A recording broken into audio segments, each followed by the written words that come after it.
Hola niños, bienvenidos al nuevo video de la clase de religión, donde seguiremos revisando la unidad número 3, que tiene por nombre Hacemos el bien como Jesús. Y en esta oportunidad veremos grandes ejemplos de bondad. Veremos la vida y obra de estos cuatro extraordinarios santos de la Iglesia Católica.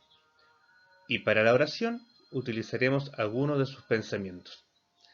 De San Francisco de Asís: lo necesario, luego haz lo posible, y de pronto estarás logrando lo imposible. De San Alberto Hurtado Cruchaga: la vida nos ha sido dada para buscar a Dios, la muerte para encontrarlo, la eternidad para poseerlo. De la Madre Santa Teresa de Calcuta: la falta de amor es la mayor pobreza del ser humano. Y de San Damián de Molokai: llena mi corazón de amor hacia los más necesitados. Alcánzame un gran espíritu de fe. Amén.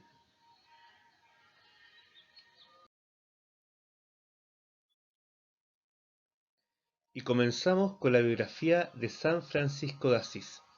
San Francisco de Asís es un santo muy popular, muy conocido, especialmente por lo que refleja la imagen del dibujo que está rodeado de animalitos.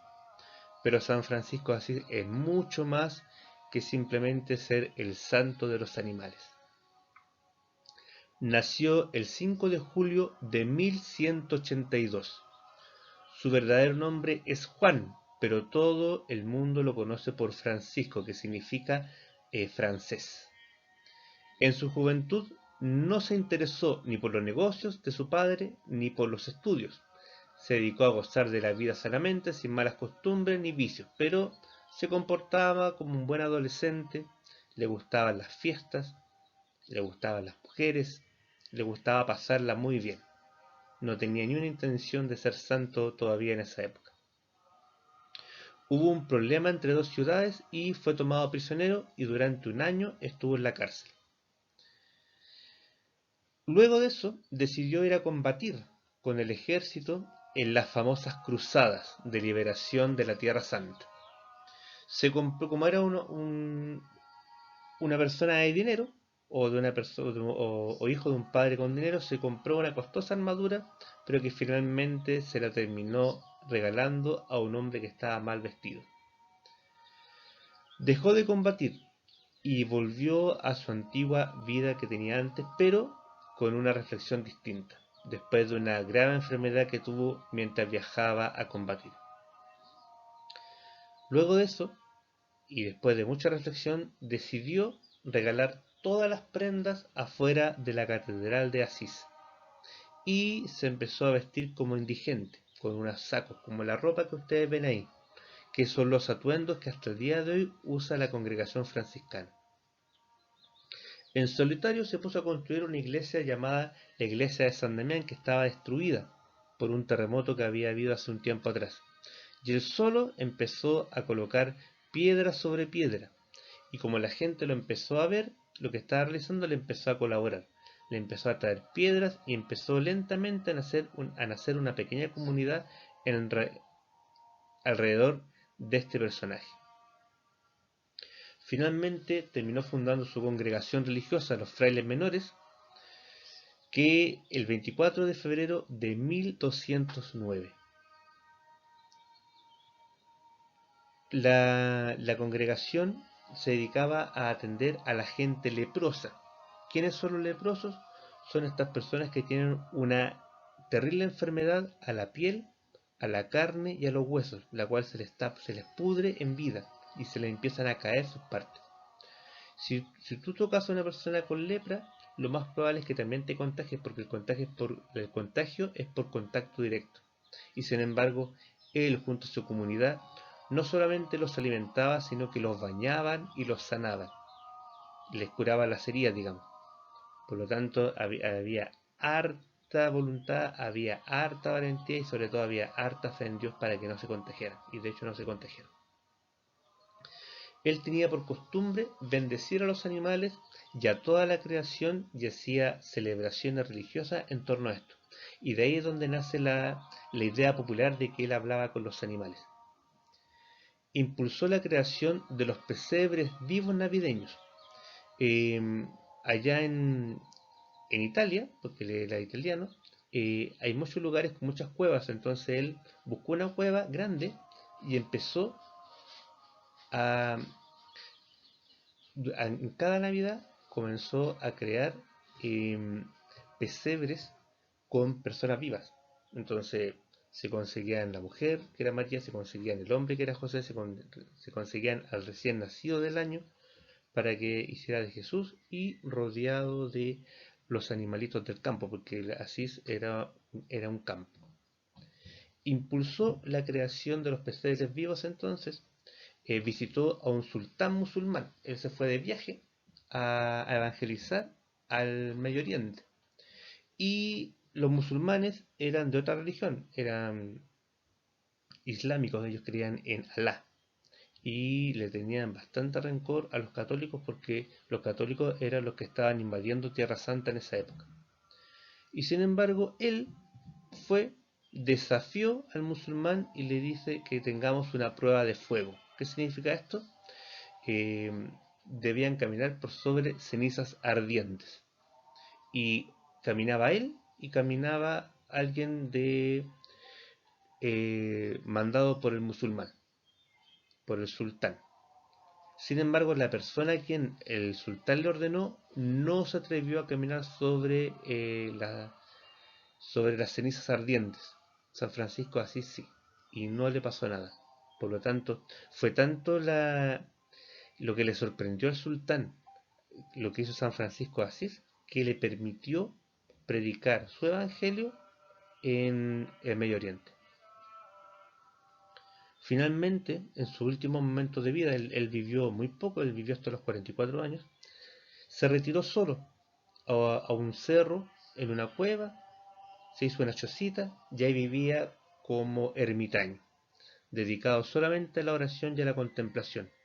Y en ese lugar él recibe los estigmas. ¿Qué son los estigmas? Son las heridas de Jesús en la cruz. Por lo tanto, a él le aparecen las llagas en las manos, le aparecen las llagas en los pies y le aparece la llaga en el costado. De la misma forma como Jesús fue atravesado con los clavos, él también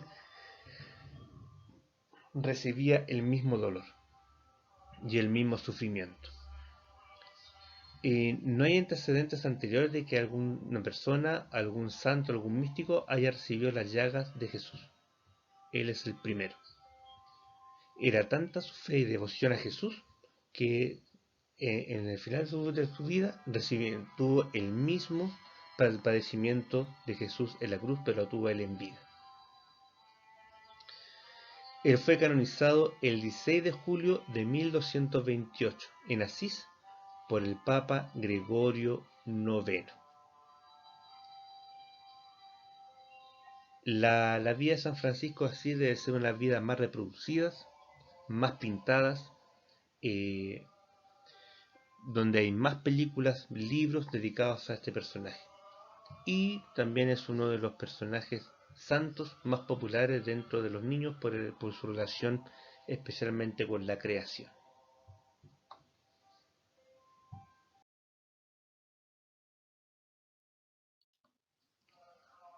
Biografía de San Damián de Molokai. Este sacerdote belga dedicó toda su vida de adulto y como sacerdote a atender a los leprosos que sufrían en una isla llamada Molokai en Hawái. De la misma forma como San Francisco de Asís lo hacía en la tierra de Asís, San Damián de Molokai lo hacía por los leprosos de esta isla. Nació el 3 de enero de 1840 en Tremeló, Bélgica. A los 20 años, él le pide a sus padres autorización para entrar a la comunidad de los Sagrados Corazones. Cuando él llega a Honolulu, En Hawái fue ordenado sacerdote y fue enviado a una pequeña isla del archipiélago de Hawái. En Hawái y en casi todas las islas de Hawái estaba lleno de leprosos, por lo tanto, todos estos leprosos fueron derivados y abandonados en la isla de Molokai, a su suerte. El padre Damián le solicitó al obispo, porque le tienen que pedir permiso y autorización al jefe de la iglesia de Hawái, que él se quería ir a vivir con los leprosos de Molokai. Lo que, convengamos, había que tener una fe muy gigante, y hay que tener una fe muy gigante para ir sin tener ningún medio para atender a estas personas. Cuando él llegó a la isla Molokai, él tuvo que dormir debajo de una palmera unos días hasta que se pudo quedar en alguna choza, porque la mayoría de la gente que vivía ahí eran evangélicos, no eran católicos. Por lo tanto, hubo un cierto rechazo al principio. Pero lentamente él se empezó a ganar a las personas, se empezó a ganar el corazón de las personas y se empezó a ganar también adeptos para la Iglesia Católica. ¿De qué manera? Él empezó a darle vitalidad y le empezó a dar sentido de vida a estas personas. Primero, le creó trabajo y les creó distracción. Eh, Organizó una banda de música con las personas del lugar. Y él, que tenía conocimientos de enfermería, atendía a los más abandonados y le enseñaba reglas de higiene. Una de las principales razones por las cuales la lepra es tan contagiosa es por la falta de higiene. Que convengamos que antiguamente no había mucho hábito de lavarse las manos, no habían baños como los que tenemos hoy en día. No es que tú vayas al baño y tiras la cadena, habían pozos sépticos y eso era cuna de infecciones. Y la lepra nace de las infecciones. Por lo tanto, él les enseñó a bañarse, a mantenerse limpio, a que fuera una isla higiénica. El 15 de abril de 1889, el leproso voluntario, así como se le reconocía popularmente, el apóstol de los leprosos, voló al cielo a recibir el premio tan merecido por su admirable caridad, ya que ese día él falleció. El 11 de octubre del 2009, por el Papa Benedicto XVI, fue canonizado, o sea, fue nombrado santo de la Iglesia Católica. Y su santoral es el 10 de mayo en el calendario católico de cualquier parte del mundo. Un santo que tenía la conciencia de ayudar al más necesitado, de ayudar al más pobre de los pobres, de ayudar al enfermo por sobre los enfermos. Y el leproso, en la historia de la humanidad, de hecho en la Biblia aparecen muchas imágenes de leprosos. De hecho, Jesús curaba a muchos leprosos. eh, Atender a un leproso es como el icono o como la imagen de la caridad hacia otro ser humano. Biografía de San Alberto Hurtado. Este gran ser humano nació el 22 de enero de 1901 en Viña del Mar, nuestro gran santo chileno. Falleció el 18 de agosto de 1952 en Santiago de Chile. Su nombre completo era Alberto Hurtado Cruchaga. Él estudió en la Universidad Católica pero de Lovaina, allá en Europa, y sacó un doctorado en esa universidad. Los padres de San Alberto eran Alberto Hurtado Larraín y Ana Cruchaga Tocornal. Su padre murió cuando él tenía apenas 4 años. Fue canonizado, o sea, fue nombrado santo el 23 de octubre del 2005, también por el Papa Benedicto XVI. Él pertenecía a la orden religiosa de la Compañía de Jesús. Compañía de Jesús a la que pertenece el actual Papa, el Papa Francisco, que además el Papa Francisco adoptó su nombre en honor a San Francisco de Asís. Él fundó el famoso Hogar de Cristo. ¿Qué hacía él por la gente? Recorría las calles de Santiago en su famosa camioneta verde, daba alimento a las personas en situación de calle y recogía a los niños bajo los puentes del río Mapocho. Él amarraba un cordel en los puentes, bajaba por los puentes e iba y conversaba con los niños y los convencía para que pasaran la noche en el hogar de Cristo. En agosto, acá en Chile, se celebra el mes de la solidaridad en su honor, porque como él murió en agosto, ese mes se le llama acá el mes de la solidaridad. Y la Iglesia Católica hace actividades relacionadas con este gran valor. El padre Alberto Hurtado es el ejemplo y el ícono de la solidaridad acá en Chile. Y no solamente en Chile, sino que también es un gran ejemplo para el mundo latinoamericano. Finalmente, la biografía de Santa Teresa de Calcuta. Esta mujer nace el 26 de agosto de 1910 en Skopje, en la República de Macedonia. Fallece el 5 de septiembre de 1997 en Calcuta, India. ¿Cuál era su nombre real? Angese Gokche Bohacciu, que en latín sería Agnes. Fue canonizada, o sea, nombrada santa el 4 de septiembre del 2016 por el Papa Francisco.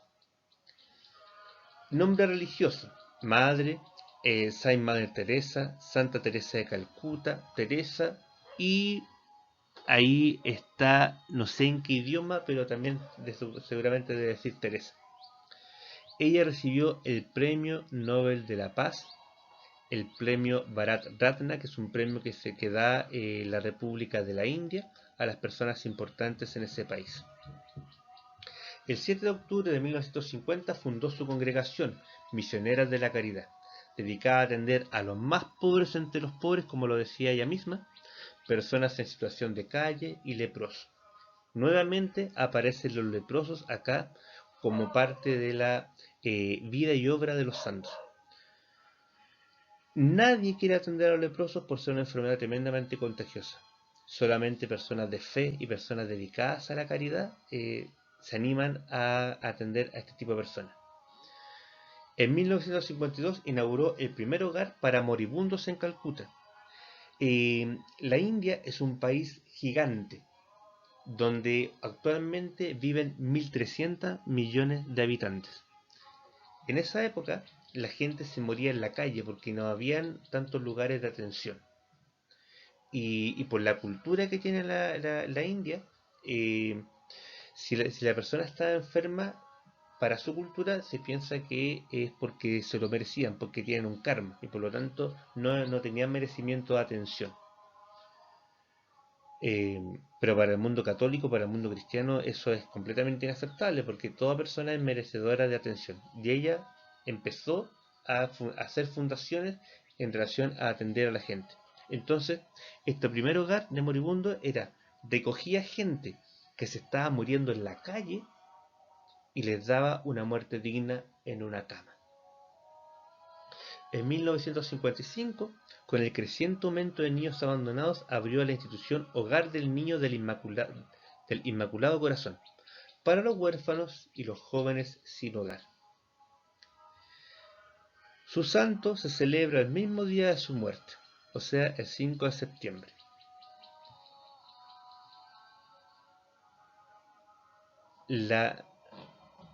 Esta mujer,